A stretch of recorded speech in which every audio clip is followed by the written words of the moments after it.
တော်တမန်ကျမ်းစာထဲမှာဒီလိုပြောထားပါတယ်ဖခင်ကအာဗြဟံကိုလူမျိုးကြီးဖြစ်စေဖို့ရန်အတွက်ရွေးချယ်ခဲ့တယ်။ဘာဖြစ်စေဖို့ရလဲ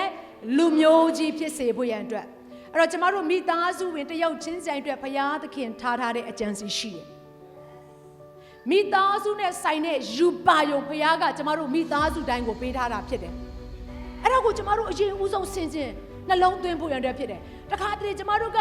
ခင်မွန်းတယ်ဒီထဲမှာဖခင်တွေအများကြီးရှိကြလိမ့်မယ်။ကိုယ့်ရဲ့အတွင်းခေါ်ထဲမှာငါက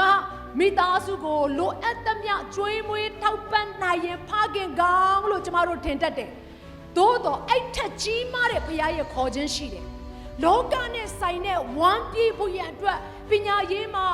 တစ်ဆင့်သားသမီးတွေရောက်သွားဖို့ရန်အတွက်ပြင်ဆင်လောက်တဲ့အထီးလောက်ပဲဘုရားကတင့်ကိုဖခင်လာဖြစ်ခိုင်းတာမဟုတ်ဘူး။အာမင်ဝိညာဉ်နဲ့ဆိုင်တဲ့အရာအတွက်တင့်ရဲ့မိသားစုကိုဦးဆောင်နိုင်ဖို့ဖခင်သခင်ကတင့်ကိုဝိညာဉ်ရေးရမှာဖခင်အဖြစ်လဲခေါ်ထားတယ်ဆိုတဲ့အရာကိုကျမတို့ဆင်ခြင်ဖို့ရန်အတွက်ဖြစ်တယ်ဒီလိုပဲမိခင်တွေလည်းဒီအတိုင်းပဲဖြစ်တယ်ကျမတို့ကသားသမီးတွေကိုမွေးပြီးတော့မှအရွယ်ရောက်ဖို့ရန်အတွက်ကျမတို့ကြည့်ရှုပြောထောင်ရတာမှန်ပါတယ်အိမ်ရေးတွေပြက်ကြတယ်ပင်ပန်းကြတယ်ဆင်းရဲကြတယ်ကိုစားဖို့အစာတော်မှမစားဘဲနဲ့သားသမီးကိုကျွေးတယ်သားသမီးတွေအရှိမစားပြီးပြီလားပြောရင်စားပြီးပြီလို့မိခင်တွေအမြဲတမ်းညာလေးရှိတယ်ဟုတ်ပါသလားအဲ့တော့ပြင်မဲ့လေအဲ့ဒီလောက်လောကနဲ့ဆိုင်တဲ့အရာကိုကျွေးနေမှတော့ဝိညာဉ်နဲ့ဆိုင်တဲ့အရာကိုကျွေးရင်သူတို့အသက်တာထဲမှာဘလောက်တောင်မှသူတို့ရောက်ရမယ်ဖျားပြင်ဆင်ထားတဲ့ပန်းနိုင်ကိုရောက်မလဲဆိုတဲ့အရာကိုကျမတို့ဆင်ခြင်ဖို့ဖြစ်တယ်အာမင်ဖျားကဂတိပေးထားပေမဲ့သူတို့ရဲ့ခေါ်ခြင်းရှိပေမဲ့အာဗြဟံရဲ့မယားစာရဲစောရကတက်စိတ်မရှိနိုင်ဖျားသခင်ကသူတို့ရဲ့မိသားစုကိုခေါ်ထားတဲ့အရာကလူမျိုးကြီးဖြစ်စေမယ်လို့ပြောပေမဲ့အခုသူတို့အသက်အရွယ်ရောက်လာတဲ့အခါမှာသားမပွားနိုင်တော့မိန်းမဖြစ်တဲ့စာရဲကအာဗြဟံကိုသွားပြီးတော့မှပြောလဲဆိုတော့ဖျားပေးတဲ့အရာကိုသူကမရနိုင်တဲ့အတွက်ကြောင့်မလို့ကျမ်းစာထဲမှာဒီလိုပြောထားတယ်ငါမှာတဲ့အေဂုတုကဘယင်ပေးလိုက်တဲ့အေဂုတုပြည်သူဖြစ်တဲ့ဟာဂရဆိုတဲ့ကျွန်မတစ်ယောက်ရှိတယ်အဲ့ဒီကျွန်မနဲ့နေပေါင်းပြီးတော့မှဖျားပြောထားတဲ့ဂတိပြည့်စုံလာဖို့ရန်အတွက်ဖြစ်ကောင်းဖြစ်နိုင်နေဆိုပြီးတော့မှဒေသနာထောင်မှာအမျိုးသမီးတွေအိမ်အောင်ရှင်မတွေဖခင်ရဲ့ဂတိတော်ကိုလူရဲ့ဉာဏ်နဲ့လူရဲ့ဇာတိနဲ့ကူညီဖို့ရန်အတွက်ပြင်ဆင်တာကိုတွေ့ရတယ်။တခါတလေကျမတို့ရဲ့တက်ဆွမ်းနိုင်ခြင်းကျမတို့ရဲ့သိကောင်းပါတယ်ဆိုတဲ့ဉာဏ်ကျမတို့ဘေးနားမှာရှိနေတဲ့ကျမတို့ကူညီနိုင်မဲ့အရာတွေကိုကျမတို့ကမျှော်လင့်ပြီးတော့မှဖခင်အလုံးလုံးမဲ့အရာကိုဝိုင်းကူဖို့ရန်အတွက်စဉ်းစားတတ်ကြတယ်အမှန်တော့ဖျားအလုံးလုံးတဲ့အရာကိုဝိုင်းကူဖို့မဟုတ်ဘူး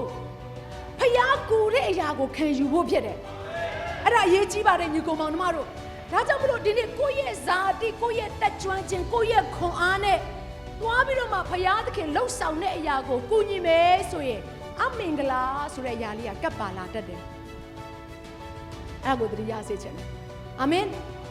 ဒါကြောင့်မို့ဇနီးတဲ့များကျမတို့ရဲ့ခင်မွန်းတဲ့တွေကိုကျမတို့အကြံဉာဏ်ပေးတဲ့အခါမှာလောကနဲ့ဆိုင်တဲ့နေရာမှာတွေကအကြံဉာဏ်ပေးရင်ဇာတိနဲ့ဆိုင်တဲ့ပုတ်ပြက်ခြင်းတွေကျမတို့ရဲ့မိသားစုထဲမှာတက်ရောက်လာနိုင်တယ်ဆိုတဲ့အရာကိုအယုံဆုံးဆင်ခြင်ဖို့ဖြစ်တယ်။ဒါကြောင့်မလို့ဒီနေ့ကျမတို့ပြောသောစကားကြောင့်အမှုမရောက်စေဖို့ရန်အတွက်ကျမတို့ပြောသောစကားကြောင့်အိမ်တော်ရေးမှာပြက်ပြဲသွားတဲ့အရာတွေကွဲကွာသွားတဲ့အရာတွေမဖြစ်ဖို့ရန်အတွက်ကိုယ့်ရဲ့ခင်ပွန်းတွေကကိုယ့်ရဲ့နှုတ်ရှာပါစက်ကထွက်လာတဲ့စကားကိုကြားတဲ့အခါမှာနှုတ်ထွက်တရားစကားတွေပဲဖြစ်ကြပါအာမင်အဲ့တော့တခါတည်းကျမတို့ကအပြင်ကသင်လာတဲ့အရာတွေရမ်းများတဲ့အခါမှာခင်မွန်းတဲ့ကို online က TikTok တို့ Facebook တို့ဟာလားဘေးနားမှာရှိတဲ့တငယ်ချင်းတို့အတင်းသိပ်ပြောတဲ့အဖွဲ့တွေစီကနေသင်လာတဲ့အရာတွေကိုသွားပြီးတော့ပြောတတ်တယ်အဲ့ဒီအရာကကျမတို့မိသားစုကိုမခိုင်ခန့်စေဘူးကျမတို့မိသားစုကိုခိုင်ခန့်စေတဲ့အရာကမေတ္တာနဲ့ပြည့်စုံတဲ့သစ္စာနဲ့ပြည့်စုံတဲ့လွတ်မြောက်ခြင်းနဲ့ပြည့်စုံတဲ့ခွန်အားနဲ့ပြည့်စုံစေတဲ့ဖခင်ရဲ့နှုတ်ကပတ်တော်ဖြစ်တယ်ဖခင်ရဲ့ဂတိတော်ဖြစ်တယ်အာမင်သုံးဆောင်ကြည့်ပါမသုံးဆောင်သေးလို့အိမ်တော်မိသားစုထဲမှာကောင်းကြီးမဖြစ်သေးတာဒီနေ့ကစပြီးတော့ဖခင်ရဲ့နှုတ်ကပတ်ဂတိတော်ကိုဝန်ခံမယ်ဆိုရင်တော့ကျမတို့အိမ်တော်ဟာလူတိုင်းအားကြရတဲ့အိမ်တော်ဖြစ်လာလိမ့်မယ်လူတိုင်းသက်သေယူရတဲ့အိမ်တော်ဖြစ်လာလိမ့်မယ်အာမင်